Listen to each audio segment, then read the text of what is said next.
Good morning, everyone. Thanks for joining our info session about the Master School and uh, the fellowship call, and also the RIS education call. I'll just give it a couple of more minutes to see if we have more people joining before starting.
So I think we can start now, and hopefully we'll have people joining us along the way.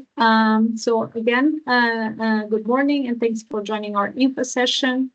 My name is Daniela Rodriguez. I'm the Academy Program Manager. I'll be joining this call also by my colleague Katarzyna Janus, covering the RIS education call, and also by my colleague Eliza from our project management office. So this is the agenda for this session. We will start with introducing the Master School and the fellowship call, moving on to the RIS education call. Then Eliza will provide you with an overview in terms of NetSuite, the portal for the submission of the proposals. And then at the end, we'll take some questions that you might have. Just before we start, some housekeeping rules for today. First, to state that the call documents for both the Master School and the RIS education call are available at our website in the call opportunities section. The meeting is being recorded, and you can use the Q&A chat box to put your questions. They will be answered at the end of the Q&A session. You will not be able to use the chat function today, so any question you might have, just remember that you have to put it on the Q&A chat box. So with that, I then proceed straight away to providing some information on the main features of both calls in terms of timeline. Both calls follow the same timeline, so this is valid for both. The call opened on the 25th of June and will be open until the 10th of September at 5 p.m. Central European Time. The plan is for carrying out the eligibility and admissibility check of both calls in October, with evaluation first stage, meaning by the external evaluators between October and November. And then second stage of evaluation, which is the selection committee from EIT Urban Mobility in November. And then we hope to communicate the results in December, and projects tentatively starting, approved projects tentatively starting 1st of January 2026. So this is, of course, our preliminary timeline, but this is the ambition that we work towards.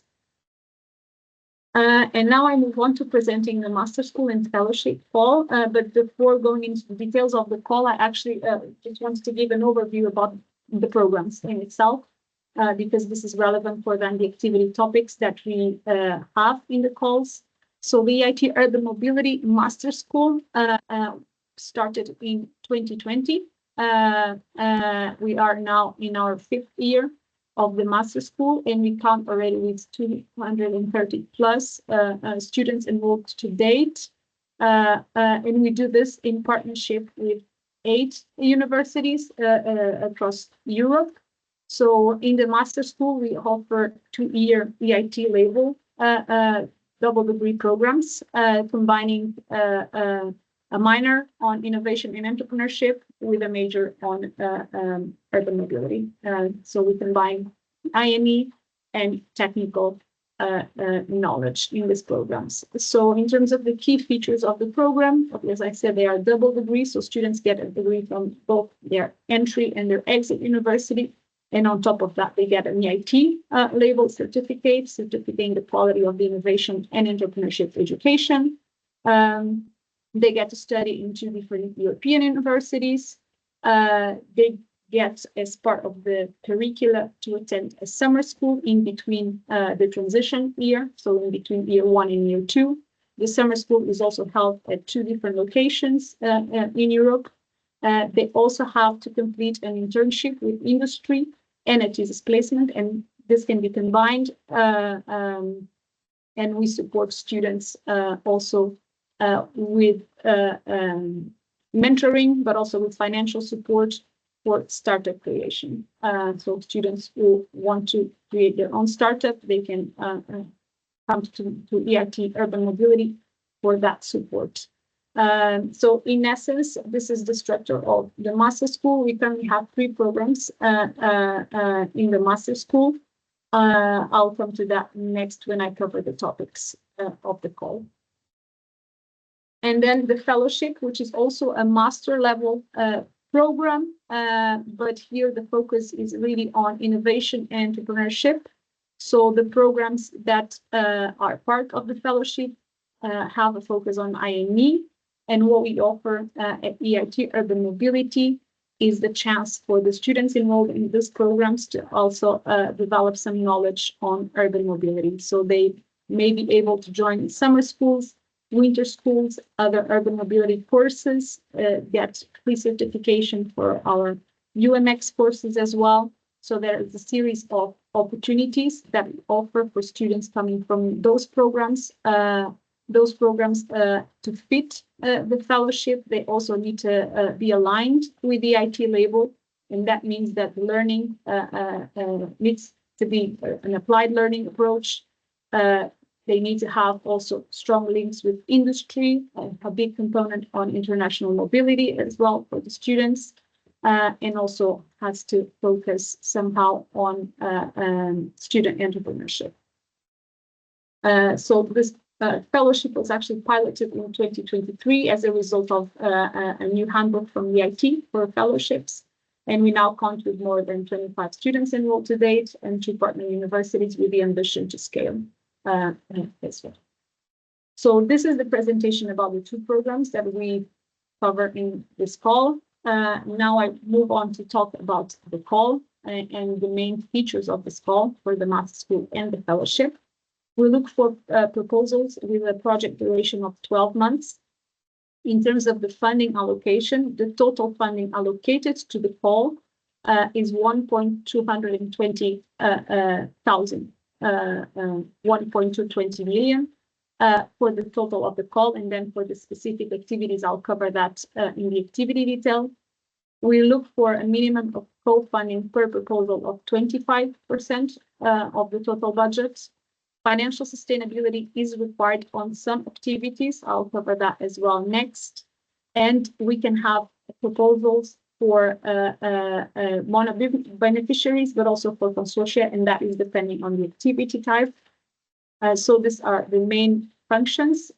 In terms of the evaluation criteria, I will not cover the details, but these are the main 4 blocks that the proposals will be evaluated against. So the strategic fit with EIT urban mobility objectives and priorities, excellence and novelty of the proposal, impact in terms of social, economic, financial, but also general sustainability impact of the proposal, and the quality and efficiency of the implementation, also looking at the resources that are available in the proposal and so on. So for the details of the different questions of the evaluation. You can look at the call document. Everything is clarified in terms of the items that will be assessed, but also the scoring and the classification there.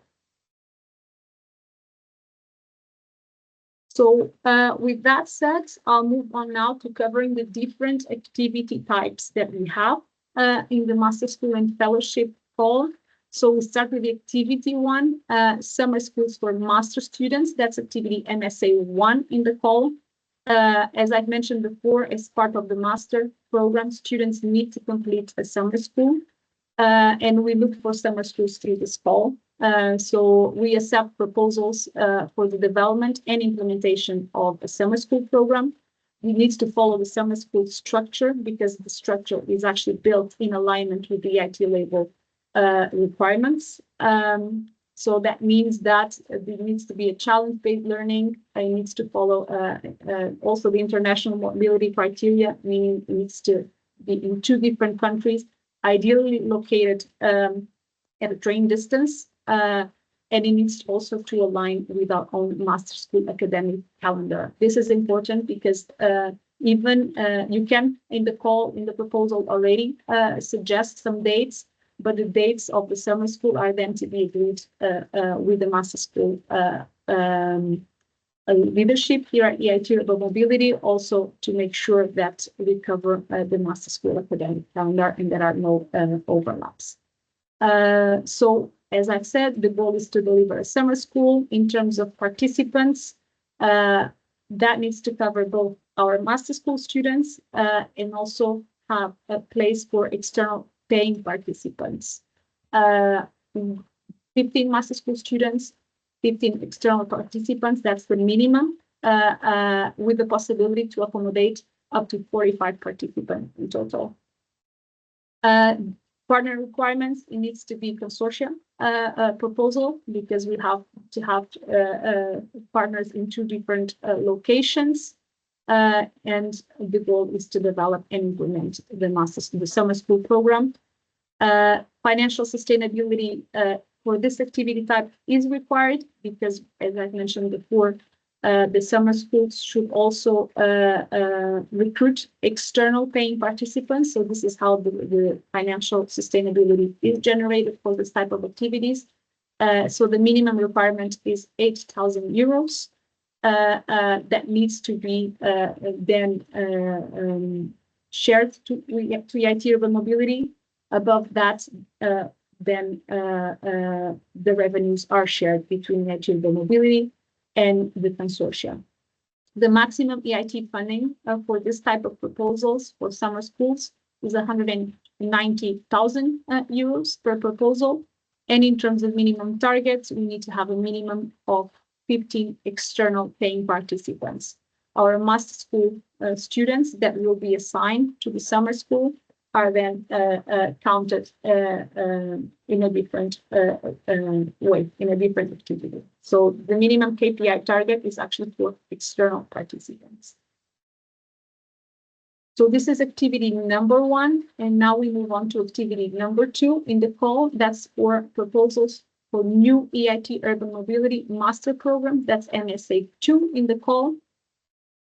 Here we look for proposals to suggest the development and execution of new master programs. These programs need to be aligned and match the current master school structure. That means they need to be a 2-year with a minimum of 120 CTS, including periods of study in 2 different countries. And the program needs to be also aligned with the requirements and criteria of the EIT label when it comes to innovation and entrepreneurship education, and needs to, of course, be legally recognized in Europe. Important to say that we look for programs that are actually complementing our existing portfolio of programs. So the proposals need to clearly highlight how that complementarity actually exists, looking at the current programs that we have and how that fits with that. So meaning there are no overlaps with the existing programs. As I've mentioned at the beginning, we have 3 programs at the moment in the master school. So that's the Sustainable Urban Mobility Transitions Program, which is a bit more, is broader, a bit more generic in the content it approaches, but it can be looked at more planning, transport engineering focused as well, depending on universities. Then we have the Smart Mobility Data Science and Analytics, which is on data science for urban mobility. And we have the Business Engineering and Urban Mobility program, which is more of the management of urban mobility. So for new programs, it needs to be something that do not clash with what we have at the moment. So the goal is to develop the program, complementing the existing portfolio, and we expect the first cohort of students to join in 2027.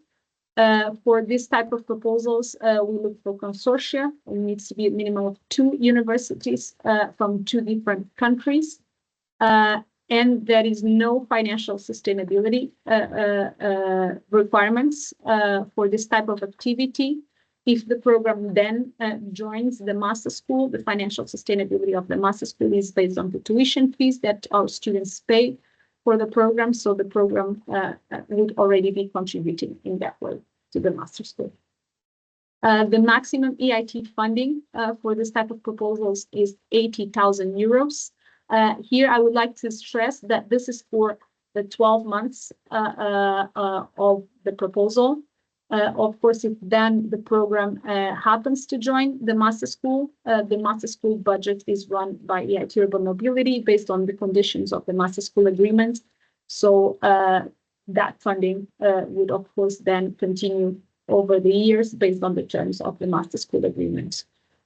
In terms of minimum targets, those are the 2 core KPIs that we work with in the master school. So KPI 5.1 is for startups created by students and graduates from our labeled programs, and then 7.1 graduates from EIT labeled programs. So the minimum requirements that you see there are for the first iteration of the program, meaning that for 2026, which is when this project, the project runs, those are not the targets. So there are no targets in terms of participation because we count the targets from the moment the program starts being executed. So I move now to activity 3, and this is for universities who want to join our existing program. So one of the 3 programs I've mentioned before, and this is with, of course, we as the EIT Urban Mobility also want to expand the current partnership in the master school and also attract more students. So we hope for having new partners joining our programs, also to cover geographies that are not at the moment yet covered by the current universities. So also the goal here is that the university, of course, aligns with the program it plans to join and starts enrolling students in 2027. And a strong alignment then is needed with the master school, but also with specifically with the program that the university wants to join in terms of equivalence, in terms of structure, in terms of entry and exit with the existing universities. So there is a degree of alignment that needs to be met then during the project phase. Here, we look for a mono participant proposal, so no need for consortia application. And as with the previous activity topic, we don't require financial sustainability because if then the university joins one of the programs, it will be contributing already to the master school financial sustainability by enrolling students. The minimum EIT funding is 30,000 euros per proposal. And also we have there the minimum targets for those 4 KPIs of the master school, also for when the university starts to enroll students.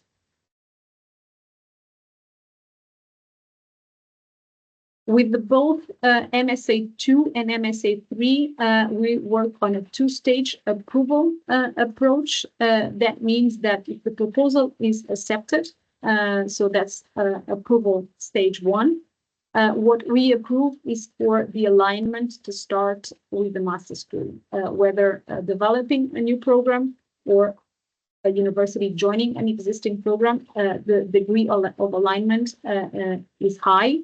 For the reasons I've mentioned before, in terms of the methodology, in terms of innovation and education and entrepreneurship education, in terms of entry and exit and equivalence. So there needs to be a lot of engagement during the first year. So this is what we approve now with this call. And if there is a strong alignment with the master school, then we come to approval stage 2, where of course then the program is approved for execution. And if the program is approved for execution, the execution budget is also then planned by us in alignment with the conditions of the master school agreement. If the degree of alignment is actually not meeting the expectations of the applicant or the master school leadership, then the project is not approved to continue to join the master school. In that case, the program is rejected. And of course, with that, we don't have the program or the university included as part of the master school. So with that, what you get is, of course, the budget that you receive as part of the proposal, but you're then not included as part of the master school budget further on. Then I come to the fellowship. That's activity 4, and we look for programs that want to join the INE fellowship. That's MSA 4 in the call. So this is based on a different model than the master school. Those are usually smaller but already existing INE master programs. And what we want is to make sure that these programs are EIT label compliant in terms of the education that they deliver, to be able to then have them joining the fellowship. And so here the requirements are a bit different than from the programs for master school. So we look for a minimum of 60 ECTS in length, and the alignment needs to be with the EIT label handbook for fellowships. So the programs who apply to join the fellowship, what they give then, it's the opportunity for their students to become EIT Urban Mobility Fellows and enjoy a number of opportunities to get urban mobility related education through summer schools, winter schools, attendance to the Tomorrow Mobility World Congress here in Barcelona, free certification for urban mobility courses. So there's a portfolio offer for the fellowship students that universities, by joining this program, will also make available to their own students. So for this, we look for mono-participant proposals, so no consortia. There is no financial sustainability requirements here, and the maximum EIT funding for this type of proposals is 30,000 euros. In terms of KPIs, we also have the minimum for the moment the program starts, for the first iteration of the program. Then we move on to activity 5, EIT label accreditation support for existing master programs related to urban mobility. That's MSA 5 in the call. So here, what we look for, this is a new activity, and we will look for is for existing master programs in urban mobility who want to get the EIT label accreditation.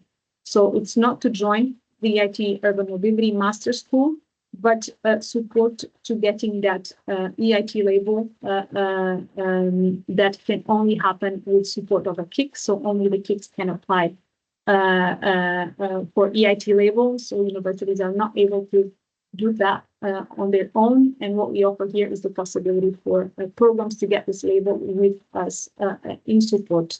So of course, it's a lower level of relationship after the certification is achieved, because what we really offer is that expertise and accreditation level support. In order to get that support from us and be able also to get the proposal selected in this call, that needs to be a level of alignment with the IT label requirements and criteria as part of the IT label handbook for the GRID programs. So we look for mono-participant or multi-participant proposals here, and no requirements in terms of financial sustainability. And the maximum EIT funding for this type of proposals is 40,000 euros, with a minimum target for 20 graduates per program cohort.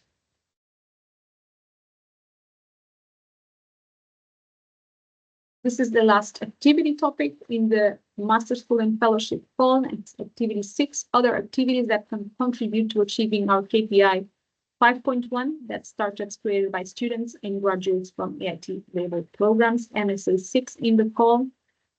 Here, we look for innovative, out-of-the-box proposals that can support us in achieving that KPI, which is a very hard KPI to achieve.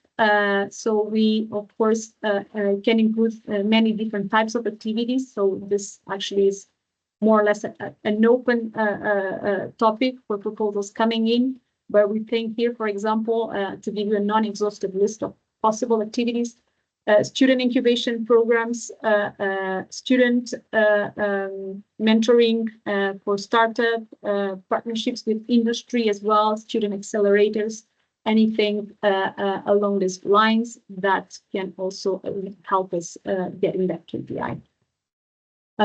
With objective, of course, of fostering entrepreneurship from students from our programs. We accept multi-participant and mono-participant proposals. There is no requirements in terms of financial sustainability, although that would be positively regarded. And the maximum EIT funding for this type of proposals is 70,000 euros. The minimum target here is 3 startups created by students or graduates from label programs in the first year. So the year of the proposal, 2026. So I covered the 6 activities that we have, and then we have some cross-cutting considerations that are valid for all the activity type. Smart objectives. So the proposal should be submitted and written in a smart way, demonstrating the relevance and the alignment with the outcomes and results. EIT label. So our programs need to be compliant with the requirements and the conditions of the EIT label. So we specify in the call what is the EIT label handbook that you need to look at depending on the proposal. So we might need to look at the EIT label handbook for degree education or the EIT label handbook for fellowships. So that's quite clear throughout the text of the call. And then communication and branding, of course, that's something that needs to be taken into account then for the implementation phase of the projects, that it needs to be aligned with our EIT brand book and our EIT community branding guidelines. So this is it now from my side. I'll now give the floor to my colleague Katarzyna to present the RIS education goal. Thanks, Daniela. Just a second. Can you see my slides moving? Yes. Okay, great. So good afternoon, everybody. So I'm going to talk about the RIS education call, which was launched together with the Master School call. But just in case you're confused, these are separate calls and separate call documents. So if you go to our website, you will see 2 different calls and 2 different call manuals. So please don't get confused about that. So about the RIS and RIS education call. So I think most of you already know, but for those who don't know, RIS stands for Regional Innovation Scheme, and this is the program designed by EIT to bring the innovation levels, to increase the innovation levels in some countries of Europe. Those countries are considered to be low and moderate innovators, and you can see them on the map with the blue colors. So basically, if we look at the map, the RIS countries are more than half of Europe, and these are countries in Southern, Central, and Eastern Europe.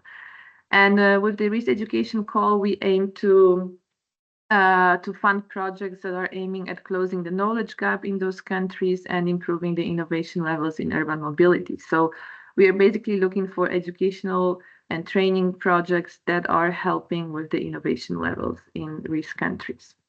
So what are the main features of the call? So as for the project duration, we have some projects that should last 9 months. So these are short-term projects. But the typical duration of the project is 12 months. However, we also allow projects to last up to 24 months. However, then in case of projects longer than 1 year, you have to justify well why this is necessary, and your work plan, your KPIs, and the project scope have to be aligned and have to be suitable for a longer duration of the project. As for the total budget, so it is 1.2 million euros available for the whole call. And with the average funding per project is 150,000 euros. However, in some categories, and you will see that later, we have 85,000 euros or between 20 and 50,000 euros. So this is a bit lower. And the minimum co-funding is 25% per proposal. And in case of one activity with education for this is 50%. The evaluation criteria are exactly the same as for the master's school, so I'm not going to repeat myself. However, I really recommend you to look at this evaluation criteria because this is how your projects will be evaluated on the basis of this criteria. So it is very important, and when writing your project application, you consider those criteria. And who can apply? Basically, all kinds of entities can apply that are established in European Union and are also or in the countries that are associated with Horizon Europe. And for this call, we accept projects coming both from mono and multi-beneficiaries. And it doesn't really, like in the master school, you could see depending on the activity type, you can apply alone as a mono beneficiary or multi-beneficiary. In our activity types, for all of them, you can choose whether you apply as a mono or multi-beneficiary. However, in case if you're a mono beneficiary, you have to come from the RIS country, and in case you're a multi-beneficiary, at least one partner has to come from the RIS country. So we have to keep this RIS component, and the application and the activities and the trainings have to be happening in the RIS country. So as for the scope of the activities of the project, so as I mentioned at the beginning, we are looking for projects that are helping to close the knowledge gap in RIS countries and are going to support our overall RIS strategy. The most important thing for the projects, and I cannot stress it enough this year, is that we are looking for trainings that will be very need-based and place-based. So basically, they will be responding to the needs of local stakeholders and local ecosystems. And this is really, really important for us because we believe that this is the only way to actually create a longer term impact in those territories where you're working. And we are looking for new activities, so something that you create from scratch, or some activities that are already existing and you're creating synergies with them. It can be local activities, can be national, regional, or even European. And we also, as I said, you can have you can have the mix of beneficiaries from the RIS and non-RIS countries. So this is also possible. It can be, for example, that you bring a training that already exists in a non-RIS country and then you implement it in the RIS country. So there is this relationship that you create between the RIS and non-RIS. As for the target groups, so our target groups are a little bit wider than compared to the master school. So we are not only looking for activities for students, but also for professionals, so industry, civil servants, any other type of professionals. We look for activities targeting professors, mentors, and trainers. And finally, we have this group of youth that we are also focusing on. And now I'm going to explain different activity types. We have 5 of them. So the first one is projects focusing on capacity building in innovation and entrepreneurship. So this is quite a broad category, but basically we are looking for trainings that are increase the entrepreneurial and innovation capacity in RIS countries. So those projects can be focusing on covering the needs of all sides of the knowledge triangle. So the training should be focused on innovation and entrepreneurship. However, there should be the urban mobility component because we are the organization that focuses on urban mobility. We have a special category that focuses on trainings aimed at researchers and improving their entrepreneurial skills with the idea that the research results will be able to be commercialized and scale up, and they will be able to bring the research outputs into the market. And as I said, we also have the special category focusing on youth. So we are also working for activities targeting the youth, so the young people between 12 and 19. And the funding is for this category is 150,000 euros of EIT funding, and the KPIs, our main KPI is EIT HE 8.2. So these are the participants in non-label education and training, and the minimum value is 75. And the other KPI is the new courses created, and the minimum value is 1. And our activity topic number 2 is training in urban mobility. So this is a very broad category where you can choose on designing and delivering a training focusing on urban mobility challenges. And we let you decide what kind of training on what kind of topic you want to focus on. However, as I said before, and I'm going to repeat it again, it has to be very need-based and place-based, and it has to respond to a specific need of specific target groups. So in your proposal, you really have to be very specific about what kind of need you're addressing and what kind of target groups you're focusing. It's not enough to say that you're focusing on civil servants. You really have to describe civil servants in which city, what kind of need they have, and so on and so forth. So please be as much precise as possible in your application, because then it increases your chances. And as I said, you're kind of free to choose the topics you want to focus on. So you can focus on more technical trainings, focus on urban mobility, but we are also encouraging you to focus on topics around social and regulatory innovations, citizens engagement, behavior change, governance, stakeholder participation. So more topics that are maybe focusing on maybe softer skills in terms of urban mobility, but they're as important as let's say more technical knowledge and technical trainings. And again, the funding is 150 euros of EIT funding per proposal, and the KPIs are exactly the same as the KPIs for the previous category. So now we go to the activity topic number 3. So this is the organization of summer and winter schools. So basically the idea here is to organize summer or winter schools focusing on innovation and entrepreneurship.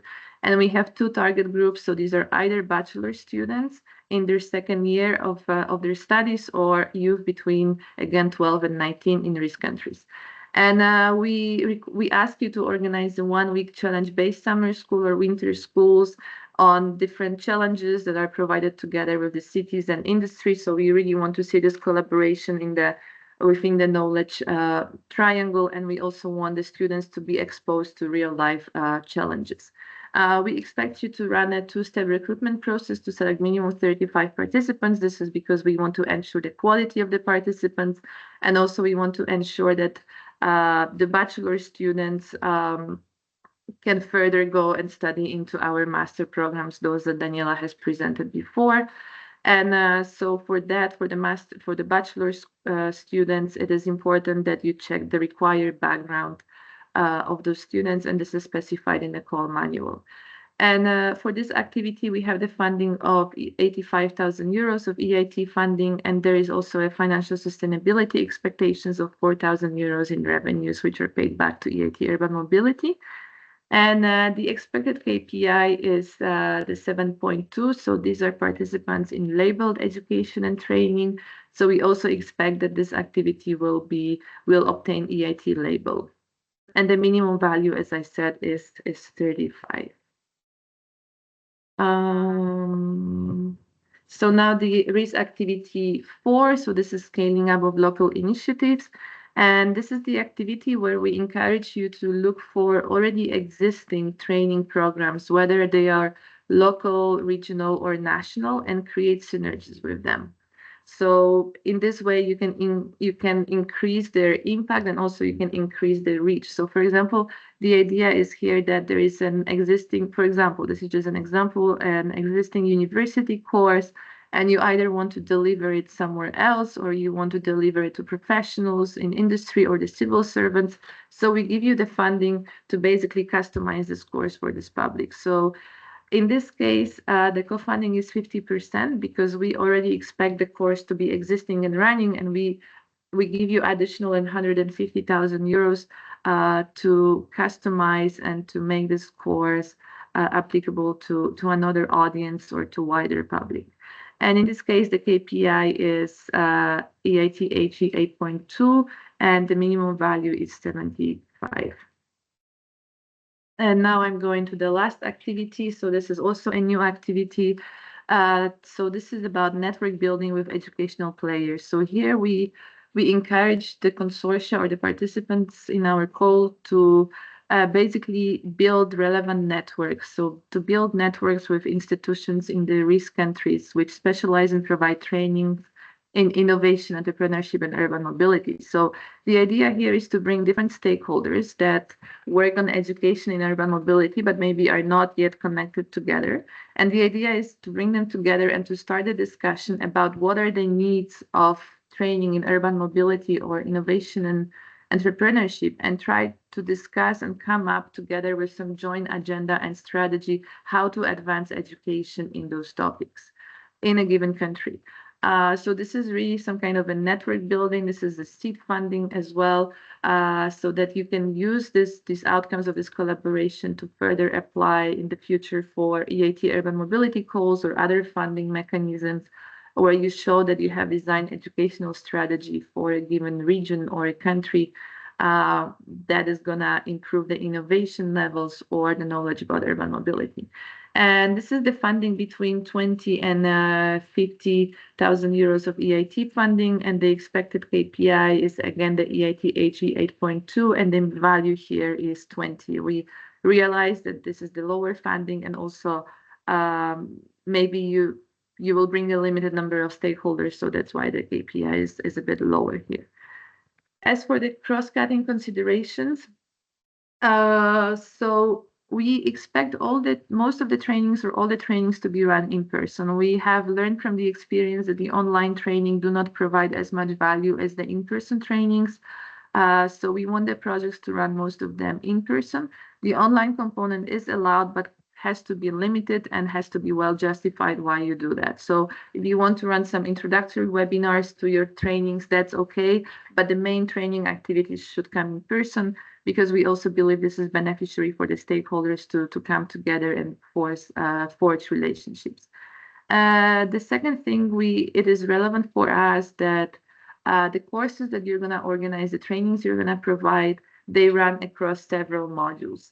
So it's not enough that you organize one-day training on a certain topic and this is it. We actually want the participants to get in-depth knowledge about a specific topic. So ideally, you organize a training that runs across different modules with different topics being covered, and there is also some kind of a homework in between, so the participants are encouraged to study. And the third one, and this is we see across all our calls, so this is the gender mainstreaming, so it's very important for us that you also have specific strategies how to engage women into your training activities and how to recruit them, and that you keep the gender balance within your trainings. And then the fourth one is the integration of knowledge triangles. So as I said before, you should bring together different sides of the knowledge triangle together to share the knowledge. And then the fifth one is, again, I'm going to say it has to be very specific to the needs of the RIS region that you're targeting. And the last one is the possibility to scale up and replicate. So we are also looking for trainings that can be scaled up and replicated in other RIS regions or other European regions, not necessarily RIS. So this is it from my side. And now I give it over to Elisa to explain NetSuite and the application process. Yes, thanks a lot. And by the way, I see that there was one raised hand. If possible, could you please type your question in the Q&A chat, so then we can take it either when we finish this part, or we can reply already in the chat. So if you have any question, please remember to type them there. And I'm taking control now. I think you should be able to see the next slides. Let me know if it's not the case. And so here we provide you just a few information about how to apply for the call. We're not going to go through all of the details regarding the application form, but we just give you a bit the main information regarding what are the main points to take into account. And then remember that you find all the information with all the screenshots regarding the application form in a document which is published on the COLE website, which is called Guidelines for Applicants. So for each of the 2 COLE we mentioned now, you find this document, and there you find really all the tiny details regarding the application in NetSuite. We don't go through all of them now, we just concentrate on the main points. The main thing that I wanted to start with is to remind you how to kickstart the process. So basically, in order to apply for our course, your organization must have a PIC number. And probably among you there are some that already have it. If you don't have it, you will have to go on the European Commission Funding and Tender Portal and ask for a PIC number there. So this part is not managed by us directly. It's an ID, basically number that the Commission is giving to your organization. If you're not sure if your organization has a PIC number or not, you can find also here the link. There is one page where you can simply type the name of your organization and you can see if you already have a PIC number or not, and then in case you can copy that number. Once you have that number, you can start to register on our platform, which is the NetSuite platform, and you can do it first of all by submitting the partner information form, so the PIF form. You find the link here. You will see that there is a form where you have to indicate some information about your organization, among these also the PIC number. And at that point, you will submit this application and we will review it and then basically approve your registration and grant you access.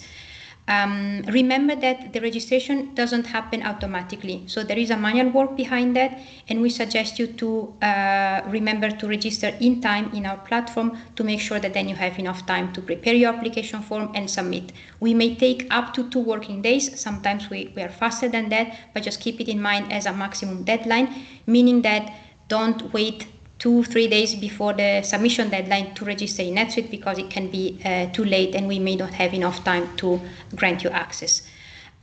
Once you have registered in the platform and you have your login credentials, then you can access the platform. So you find again also here the link. The first time you access, you will have to set up your password, and then with the subsequent access, you will be able to simply log in as in any other type of platform. Now I switch to the platform so I can show you the main things that you will see in the system. If you see here in the slides, I put the main points, so you will find them here, but I show them now in the platform. And then, as I said, all the details will in any case be on the guidance for applicants. So let me share now my screen.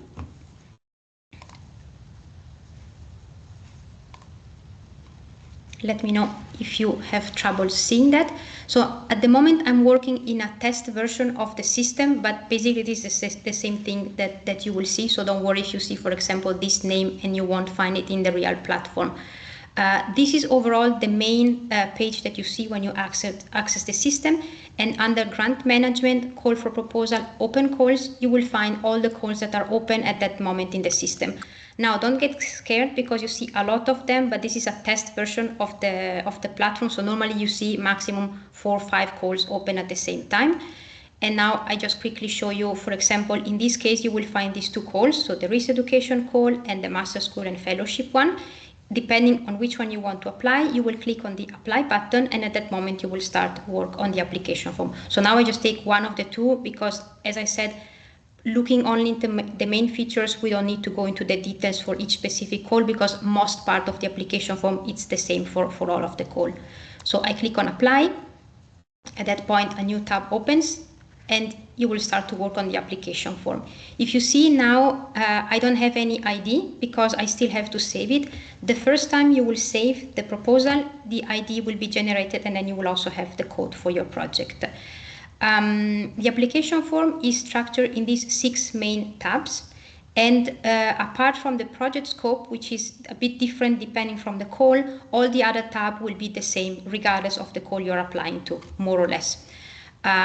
So here you have the main information. So you will include a project title, an acronym, indicate the start and end date. Regarding the end date, remember to look into the call manual and see what is the maximum expected end date for the project, because depending from call or from type of project, we may give a maximum end date for the project. So keep that into account. This information will be filled in automatically at the end when you have filled in the budget. And then here you will include a brief summary of your project. Remember that this is considered like a public summary, so try to write something that is meaningful and that it's concentrating in a few words the main feature of your project. And then you will have to include some information about how did you hear about the call and the keywords that best indicate your project. Some of them are pre-selected, so you will have to look into a list and find the one that are most relevant, and then you can also add some and you can really type them and write whatever you think it's suited for your project. Under partner information, you will find the information about the partners included in the project. Now, for these two calls, not in all projects you will have to add a partner. If you have to have one, remember that there is a specific way to add a partner, which is by clicking on plus, and then you will have to write the PIC number of the project, of the partner. I show you with one example now. Let me just type it in. So if you see, once I included the full PIC number, then the name of the organization, now this is a test, so don't look at the name, but now I'm able to click on it and I can add it. This means that, first of all, if you want to add a partner, this organization must be registered in NetSuite, so they have to go through the step mentioned at the beginning, meaning filling in the PIF form and be registered. Second, they have to give you their full PIC number, because by writing the PIC number, you will be able to select them and add them as partner, and then write a description and have them included. So remember that there is this step. This means that if you are coordinating a project and you're supposed to include more than one partner apart from you, this new entity, especially if they are not registered in NetSuite, should register in time, not waiting too late. Otherwise, again, we may have not them registered in NetSuite and you will not be able to add them in the project in time. So make sure that all the partners you plan to involve in your proposal are registered in NetSuite as soon as possible. Then we go to the project scope tab. This is the one which is more customized depending from the call, because you will have very specific questions linked to a specific call, and you will go through them and you will see basically here it's mainly text, so you have the opportunity to type whatever is replying to that specific question. The suggestion is to work offline, so you see the question, you can work with them and then copy them here only when they are more or less final.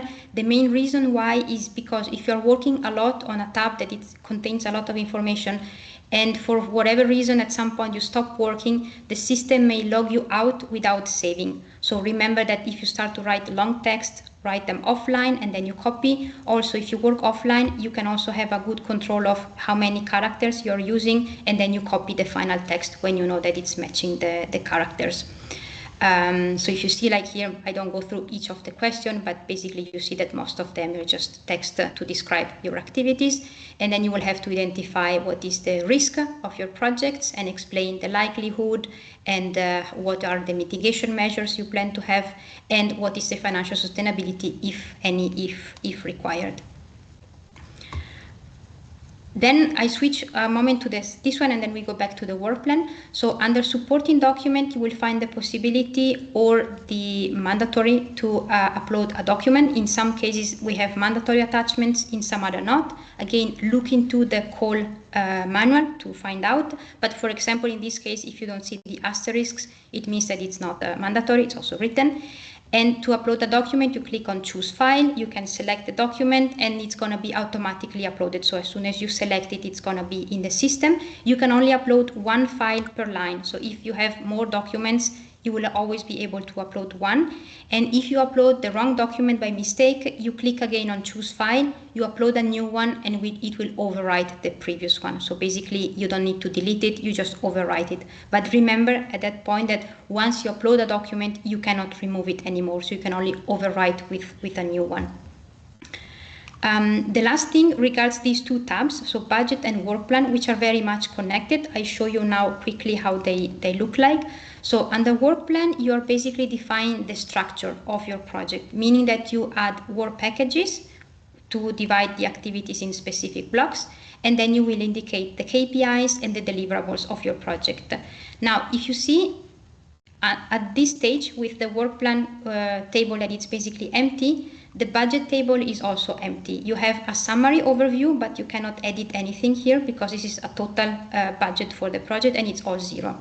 What happens is that in the moment you start to create a work package, now I just write something random to fill it in.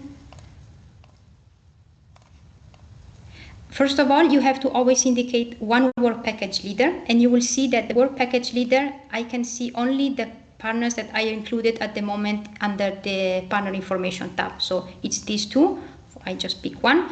And then remember that the project leader must always be also included as contributor for sure. And then you can add also another contributor if needed. The people that you will list as contributor are the partners that are listed as contributor are the one that will have some budget. I'll show you now how it works. Let's see if I can save it.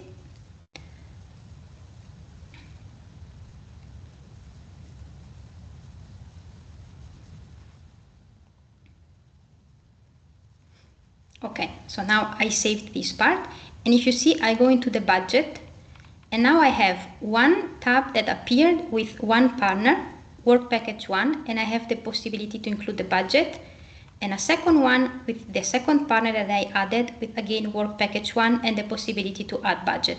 So these two partners are visible here because they are listed as contributor under the work package that I created. If now, just to show you the dynamic, I go back here and I, for example, remove one of partners and I save it again.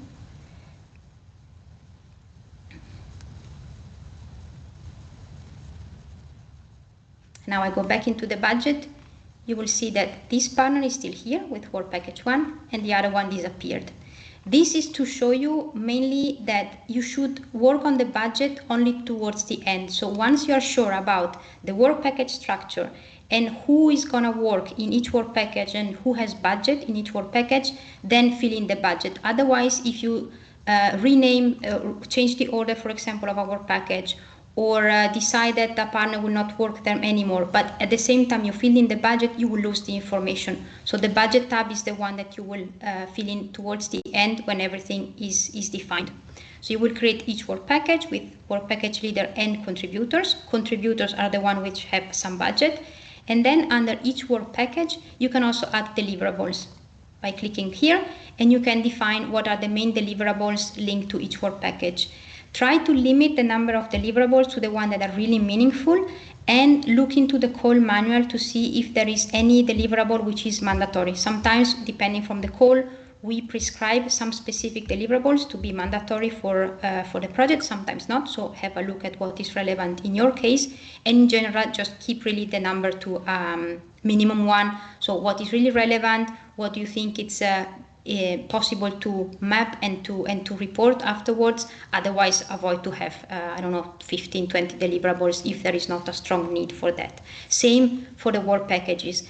The suggestion would be to have up to 5 work packages, normally not more than that, because it should be possible to group the activities more or less in around 5. If you really need to have more, of course you can add more, but try to keep it a bit simple and structured in a short way. Regarding the KPIs, here you will see that when you add the KPIs, you can only select a few, and normally the one you can select are the one specific for the type of call you're applying to. So now I think the example I opened was in the master school, if I'm not wrong. If you apply for the RIS education call, then you will see different type of applications, and vice versa, of course. And of course, if there is some mandatory KPI, you are obliged to include them. Otherwise, the ones that are not mandatory, you are free not to have them if they are not relevant for your project. And one thing to mention is that if you plan to have one KPI in more than 1 year, because your project is longer, you have to add this KPI for as many years as you plan to have it. For example, if I plan to reach, to have, one startup created in 2026, and another one in 2027, then you will create now one linking to year 2026. You fill it in all and you put the target value, for example, 1. The achievement date would be, for example, the end of 2026, sorry. Just go quickly and you will save it. Sorry, now of course I get the error because what the system is doing is cross-checking if the deadline I put for the KPI is consistent with the deadlines of the start and end date of the project or the work packages. Now I didn't fill it in properly, so I get the error. But basically then you save it and then you create a new entry, the same one, so with the same KPI, you will write year 2027. The achievement date will be, I don't know, the year of 2027 or mid 2027, depending when it's expected, and then you create a second one. So you have one entry per year in this sense. And then going back again to the budget, now I have only one because it's the one that I put in the example. Here you will include the budget for each work package. So if this user, this partner is linked to 5 KPIs, you will see 5 columns, of course, one per work package. You will include the budget, which is divided by the normal cost categories that we have for all our projects. So depending if it's staff, and we have 4 types of staff cost, subcontracting, equipment, and so on and so forth. You will include the amount. You will always be asked to include a description, and here we ask you to explain in brief what are the main components of each budget line. So you will explain, for example, in the case of staff, more or less how many employees or how many work hours you expect to work on a specific work package. Equipment, you can list the main type of expenses you plan to have there. Travel, the same. So just look into the overall picture and explain what are the main cost categories that are linked to each of these budget line. And then the indirect costs, as you can see, are automatically calculated. It's always 25% of the amount that you will write of the eligible cost. And then you will need to indicate the percentage of EIT funding and co-funding. So the co-funding, as you can see, you have different types. Own funding, it means money that your organization will put from their own pocket, basically. Other co-funding, if you receive additional money from a national or regional authority.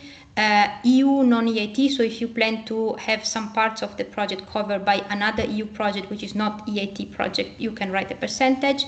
Other, if it's none of those. And private, it's in case another private entity will provide some funds to cover the 100% of the cost. So once you include the amount, I just put something random, it always has to sum up to 100%, of course, this together. And then in the, I save a second, in the main information tab, you will see that this starts to appear. So you will see what is the total budget, what is the EIT funding, and what is the percentage of co-funding. Now it's simple because I just show you one, but basically you will see this information here in the first page. And once you start to work on this specific table, one per partner, you will see that this main tab will also start to populate. So this is all non-editable, but you will see the all overview at the project level, and you can always close it and open it if you want to work. So also here, you can always collapse and expand these tabs to if you need to have the page a little bit more empty. I go back now to the slides. So basically these are the main feature of the application form. As I said, we didn't look into all tiny details, but at least you see a bit what are the dynamics. And what was important was also to show you how the budget tab is linked to the work plan, so you understand a bit how to work with them. I share again the slides. Give me 1 second.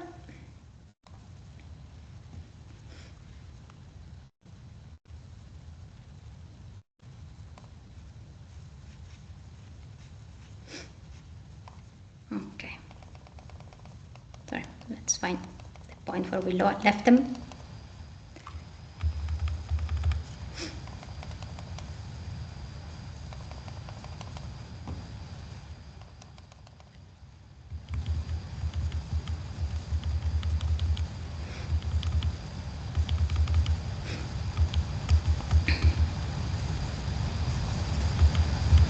Okay. So here you see basically a brief overview of the things that I mentioned before. So what is relevant for each of the tabs that we saw now. And then what happens, so when you have to submit the application form, first of all, you have to save one last time, just to be sure that everything is there. and then click on submit. If something is not okay, you will find a pop-up message that will tell you, for example, if a field is missing, if you didn't complete one part, or if, for example, you're not meeting some of the requirements of the specific call. Remember that once then you submit the application form, it will not be possible to edit it any longer. So once it's submitted, that's it. If for any reason you submit something and it's not the final version, you can create a new proposal, and then we will always consider for the evaluation the latest application form that was submitted by you. So we will ignore the previous one, but in case you can also write an email to confirm that we can ignore the one that was submitted by mistake. Remember that you will not receive an email when the application form is submitted, but you will see, first of all, a notification. So a pop-up will appear on your window, and you will see that your proposal has been submitted. And then in any case, you will find in the first page of your NetSuite overview, you can see all your applications and you can see the status. So once your application is appearing as submitted, it means that the system received it properly. And then here, just a few recap of the main things to keep in mind to make sure that everything goes smooth, which is, first of all, register in NetSuite as soon as possible. Because of what we said at the beginning, the registration takes a little bit of time, so make sure that you do it in time, both for you and also for any partners involved in your project. Start to fill in the application form at least 3 weeks before the submission deadline. If before, even better, of course, just to have enough time to let us know in case you encounter any technical issue. In general, everything should work smoothly, but we never know. Remember not to include external links, so don't include URLs in the application form, especially when you have the text parts describing the content of your project. Don't include this information because they will not be assessed. The other thing is that if you add a co-editor into your proposal, you can add co-editors that can work on the application form the same way that you do. But remember, in this case, to work on the system one person at a time, because if you have 2 users working on the system at the same time, the system will overwrite the information that each of them are saving, and basically you will lose some part of the work. And the last thing is not wait the last day or hour to submit the application form. So ideally, if you manage to submit it even the day before the deadline, it's better. Mainly because if you have any issue in the moment you submit, you receive some error and maybe you don't know exactly for what it's for, you write us and we have enough time to reply to you. If you wait the last minute, we may not be able to reply to you in time and you will be missing then the submission deadline.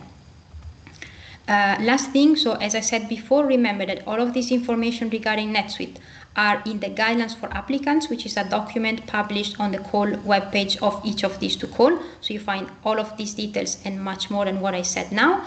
Remember that the deadline is the 10th of September and the deadline is at 17 sharp, meaning that you must submit by that deadline.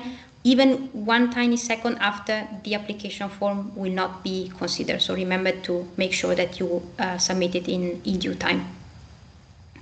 And that's it from my side. So now we can take a few questions, both regarding this part, but also for the content part and what Daniela and Katarzyna explained.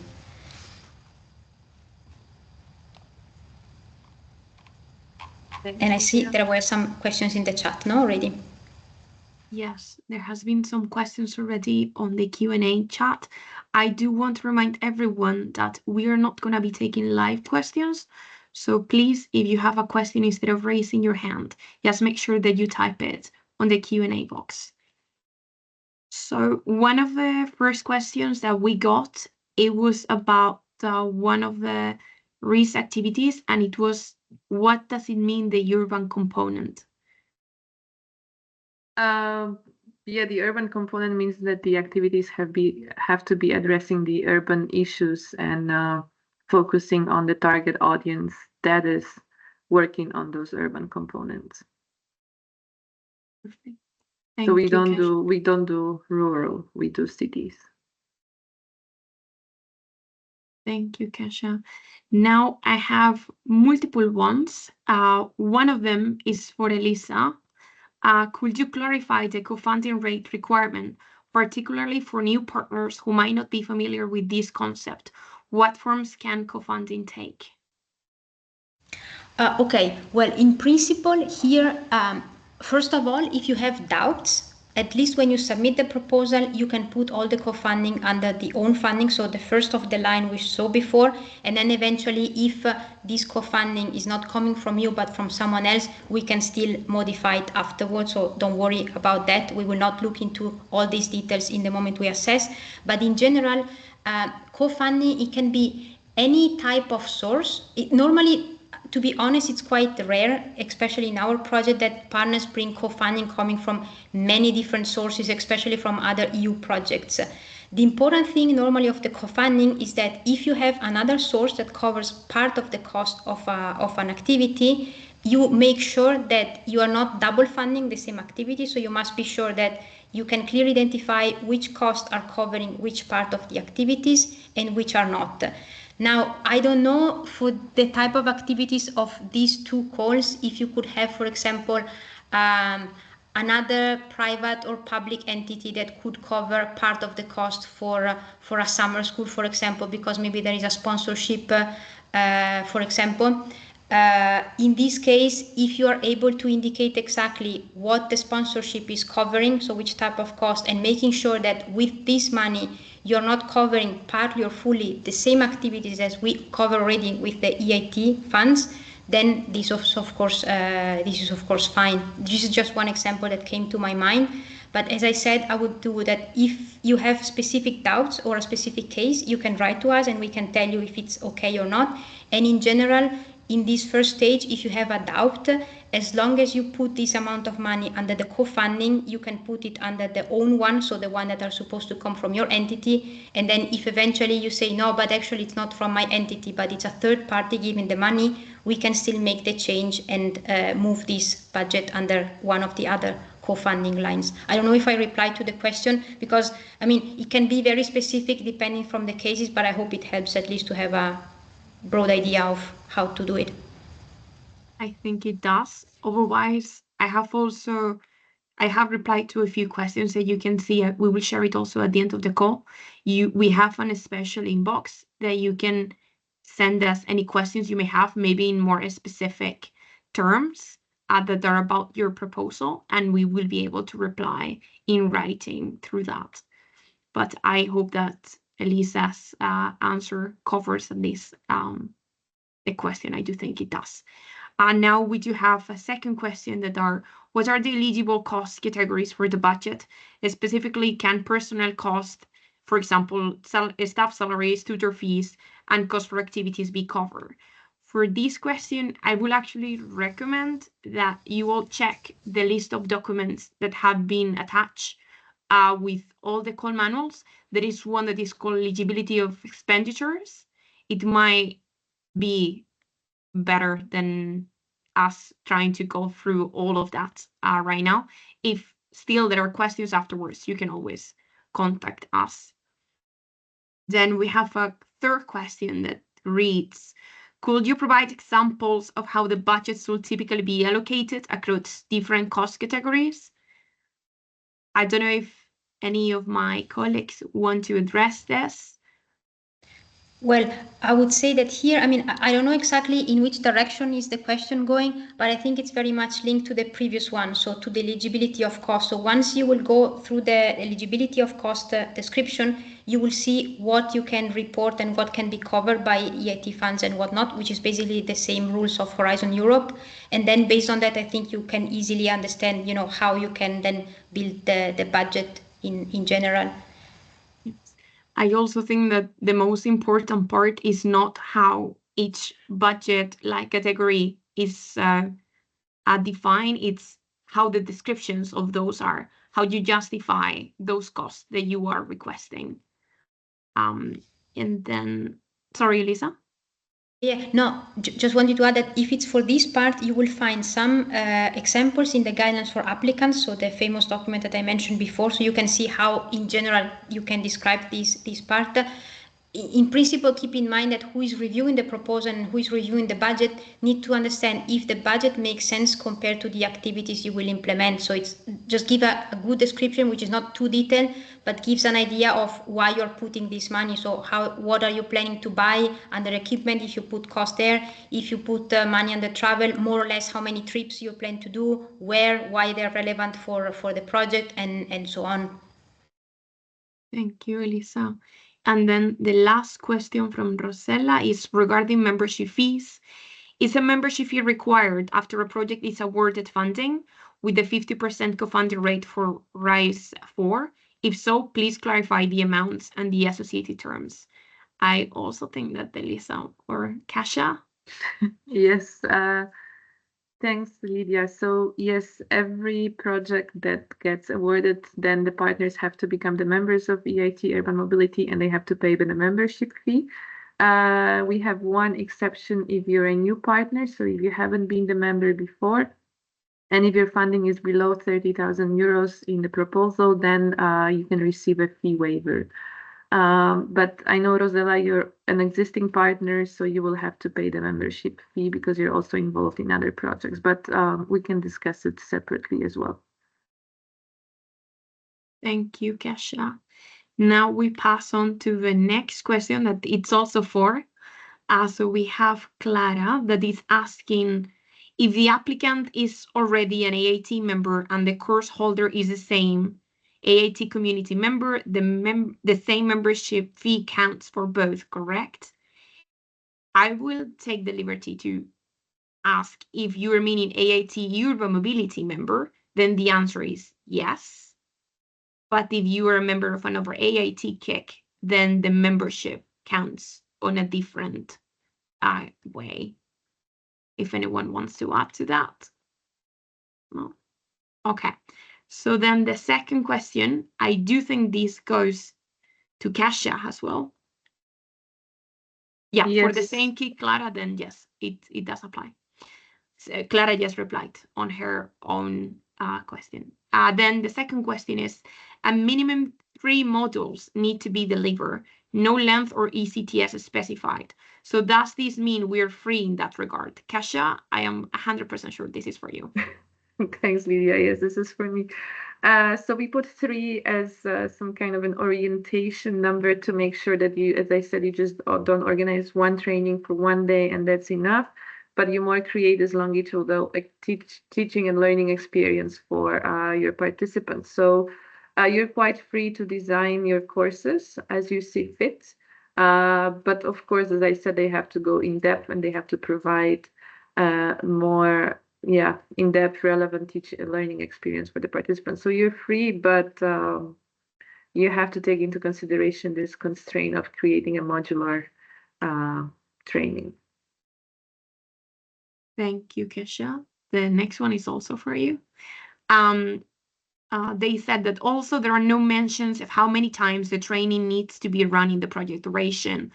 Are we also left free in that regard? And what happens if the course does not end within the project duration, but run past that? Example, in the case of a bachelor's degree. So the activities have to be finished within the project duration. So we fund only the activities that you're running within your project duration. So if there is anything running past, we do not fund, and also the KPIs do not count, as far as I understand, Elisa, but maybe you can correct me there. But yes, you're also free into how many times you run a training. We have programs that repeat the training during the duration of the project, or some just run the training one time. So you can choose and you can decide on this. Perfect. Thank you, Kasia. And then the last one from Clara. It's about the mandatory KPI with a 2026 target of minimum 75 successful participants with citizenship in risk countries in training activities is problematic for the first-time runs of new trainings in small countries like Malta. And she asked if there can be any negotiation on the KPI targets. This is a minimum, so I would say it is difficult to negotiate. My suggestion is that and we've run activities before in Malta, so my suggestion is that you try to look for participants outside of Malta that are also coming from the risk countries. Thank you, Kasia. Then we did receive a question that I replied on the chat, but just for everyone to be aware, we were asked if there is a work application template. There is not an official template for this, but of course, you're welcome to go into the platform and, as Elisa mentioned, work offline, so you can copy the questions and try to reply to them on a Word document, but we haven't created one ourselves. Then this is a long one. We have more than 10 questions from Karina, and they're interested in the RIS 3 activity, so keep that in mind. The first question is, should we distinguish between beneficiaries, affiliated entities, and others, as in the Horizon Europe model? I believe the answer is no, but Elisa, correct me if I'm wrong.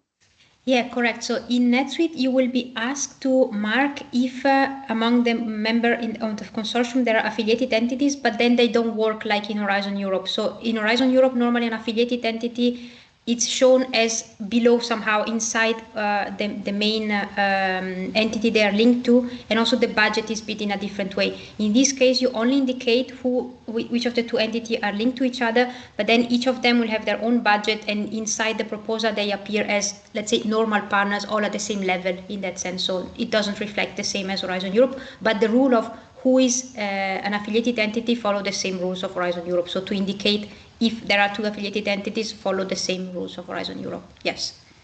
Thank you, Elisa. Then we have a second question that is, in the case of a multi-participant proposal, is it mandatory recommended for all participants to assume part of the budget? Yes, you cannot have a partner without budget. So if you include someone in a project, they must have a budget. Otherwise, they are not partners in the project. They are just, observer, whatever, but they don't appear inside the project. Perfect. Third question, will all participants sign the grant agreement or only the coordinator beneficiaries? I believe the answer to this is that everyone has to sign the grant agreement. Okay, Elisa. Yeah, correct. So differently from Horizon Europe, in this case, we sign a grant agreement with each applicant, and then we also pay directly each applicant. So the lead partner doesn't get the money and then disperse them to other partners, but we pay individually each of the partners. So it's a one-to-one, let's say, relationship in that sense. Elisa just answered question number 4. That was about the budget allocation, if it was going to be granted to the project coordinator of to each partner, so to each partner. And then we pass on to the next financial sustainability questions that it reads, we plan to lead the application in partnership with universities, cities, and business partners. Does our NGO status present any obstacle to leading the project or entering into a future financial sustainability mechanism agreement with the AIT Urban Mobility? Are we eligible to act as a commercial partner? I can answer this based on experience of what we have. I think it depends on the law of your country. So you will need to check whether or not you can enter a commercial agreement on behalf of your organization, or if you cannot. Don't know if anyone has anything to add to that. Okay. And then the second question, the financial sustainability guidelines outline 3 types of mechanism for our project under RIS 3, summer winter schools. Does this imply that in addition to a 50-50 revenue sharing model, we must also consider a permanent equity agreement? Is there any guidance on the expected percentage of AIT Urban Mobility participation in our NGO? I'm not sure I really understand the question, I must say. I think the question is if we take equity. No, we don't. So we only ask for the revenues from the summer or the winter school, but we don't take any equity in your organization. Perfect. Thank you, Kasia. The third part of the questions are in-kind contributions. It says, are in-kind contributions eligible? Has referred in the Annotated Grant Agreement point A, page 46. I'm sure we'll have that in mind. Is there a maximum percentage allowed? Example, could we present 20% of the total investment as in-kind? We are considering direct costs such as researchers, trainers provided by a university, venue rental offered by a city, discounts from hotel partners, Elisa, correct me if I'm wrong, but I think that we only count as in-kind. Anything that you can justify had a cost for you. Yeah, normally, yes. In general, I was also reading to the other two questions linked to in-kind. We can double check also with our colleagues in finance to make sure we have the right information, and then we can publish this information in the call webpage to make sure that we provide the correct indications on this. Because for one thing, I'm not 100% sure. Thank you then. So we will reply to these questions later on. And then the fourth part of the question is about the AIT label. And it reads, if our project is approved, can we apply for the AIT label for non-degree courses afterwards? Yes, you can, depending on the activity. So I think we are talking here about the summer and winter school. Yes. So this is when you are actually encouraged to apply for the EIT label. And we will do this process together with you. So we offer guidance at EIT Urban Mobility how to do the procedure for labeling. Perfect. I think that we still have a couple more questions coming in, so I will try to speed up. If we don't have time to reply to everything, we will just also share a document replying to all the questions that we were unable to go through during the session. I can make a suggestion. I'm speaking to Rosella tomorrow, so maybe I can take her questions individually, and then we can move to other questions. Perfect, which are quite a lot too. Yes, we will share the recording of the meeting, so you will have the slides there, and you can always again contact us if you need anything. Then we do have a question about the master programs, and it reads, do I understand correctly that master programs must be double degrees? Daniela, do you want to take it? Yes, I actually answered in the chat directly to Julia, sorry. But yes, just mentioning it in case someone else has the same question. For all the EIT urban mobility master programs, the answer is yes, they must be double degree. So if the plan is to send in a proposal, either to propose a new master program or to join one of the existing ones, yes, that needs to be a double degree program. If you only want support with accreditation of your existing program to get the IT label, then we accept single degree program. Okay. I can also see that many of the other questions have been already answered by my colleagues. And I can see also RIS question, if we can put all the Q&A from this webinar in one document, we will do so. And it will be published with the call recording, and we will also send you all an email so you have it. And for the eligible cost, again, we will just share this information. I think it will be clearer if it's shared on the documents. And yes, we have a question about the membership fee that I do think it was also in one of the replies from one of the questions that I did before. What's the membership fee? Elisa, do you want to take? Yeah, I mean, in a nutshell, the membership fee, it's a fee that each partner that is involved in one of our projects has to pay to become member of EIT Urban Mobility. By becoming member, apart from, of course, having the grant approved, there are also a series of support that we provide, and you basically become part of the EIT Urban Mobility network. And inside the code manual, you will find there is an explanation of how our membership fee is structured. And then if you have more questions, you can also, I believe there is one page in the website where we explain a bit more what is our offer for members. And then you can also then get in touch with us, and we can explain a bit more. Thank you, Elisa. I can see again a hand. As I've mentioned already, we cannot leave you the floor, unfortunately. But if you have a question, please do post it on the Q&A, and we will make sure that either now or when we post all the questions, you will get your answer, please. Otherwise, there are 2 minutes left. And I think that I can see one question coming in. Are joint programs eligible? Yeah, Daniela? Or The answer is yes. yes. mostly if you're going to apply, for example, for MSA2, for the new programs joining the master school, this will be ideal because you will have much less work to do, actually. Okay. So as I said when I started taking all the questions, you can find the contact details on the call page. I'm gonna just open the chat a minute, so I will share the email there again, and you can all keep it. You can contact us there if there are any questions that will likely arise while you are preparing your proposal.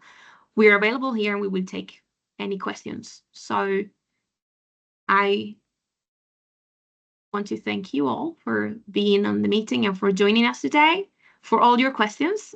It's very nice to see so many active participants. And I also want to thank my colleagues from presenting all the call, and we are right on time. So thank you, everyone, and we hope to see most of your proposals coming in. Thank you all. Have a good day. you. Thanks a lot. Bye-bye.